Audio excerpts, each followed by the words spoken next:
ಕನ್ನಡ ಡಿಜಿಟಲ್ಗೆ ಸ್ವಾಗತ. ನಾನು ಮಧುಶ್ರೀ.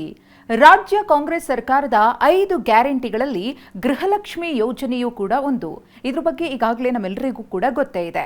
ಮಹಿಳೆಯರ ಆರ್ಥಿಕ ಸಬಲೀಕರಣದ ಉದ್ದೇಶದಿಂದ ರಾಜ್ಯ ಸರ್ಕಾರ ಪ್ರತಿ ತಿಂಗಳು 2,000 ರೂಪಾಯಿಯನ್ನ ನೀಡ್ತಾ ಇರುವಂತಹ ಮಹತ್ವಾಕಾಂಕ್ಷೆಯ ಯೋಜನೆ ಇದು. ಆದರೆ ಗೃಹಲಕ್ಷ್ಮಿ ಯೋಜನೆಯ ಹಣ ಸೋರಿಕೆಯಾಗ್ತಾ ಇದೆ. ಅದು ಹೇಗೆ ಅಂದರೆ, ಮೃತಪಟ್ಟಿರುವ ಫಲಾನುಭವಿಗಳ ಅಕೌಂಟ್ಗೂ ಗೃಹಲಕ್ಷ್ಮಿ ಹಣ ಜಮೆ ಆಗ್ತಿದೆಯಂತೆ. ಇದನ್ನು ತಪ್ಪಿಸಲು ಲೈಫ್ ಸರ್ಟಿಫಿಕೇಟ್ ಅಂದರೆ ಜೀವಿತ ಪ್ರಮಾಣ ಪತ್ರ ಸಲ್ಲಿಸುವುದನ್ನು ಕಡ್ಡಾಯಗೊಳಿಸುವ ಬಗ್ಗೆ ಸರ್ಕಾರ ಗಂಭೀರವಾಗಿ ಆಲೋಚಿಸುತ್ತಿದೆ.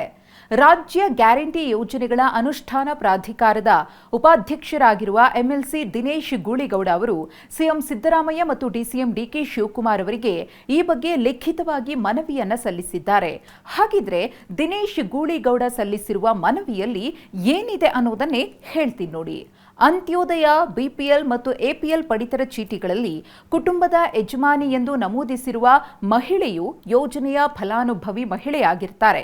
ಗೃಹಲಕ್ಷ್ಮಿ ಯೋಜನೆಯ ಅಡಿ 1,24,12,543 ಅರ್ಹ ಫಲಾನುಭವಿಗಳಿಗೆ ಈವರೆಗೂ ಸುಮಾರು 57,300 ಕೋಟಿ ರುಗಳ ಆರ್ಥಿಕ ಸಹಾಯವನ್ನು ಪಾವತಿ ಮಾಡಲಾಗಿದೆ. ಈ ಗೃಹಲಕ್ಷ್ಮಿ ಯೋಜನೆಯ ಫಲಾನುಭವಿಗಳಲ್ಲಿ ಮರಣ ಹೊಂದಿರುವವರ ಮಾಹಿತಿಗಳು ಕಾಲಕಾಲಕ್ಕೆ ಪರಿಶೀಲನೆ ನಡೆಸಬೇಕು.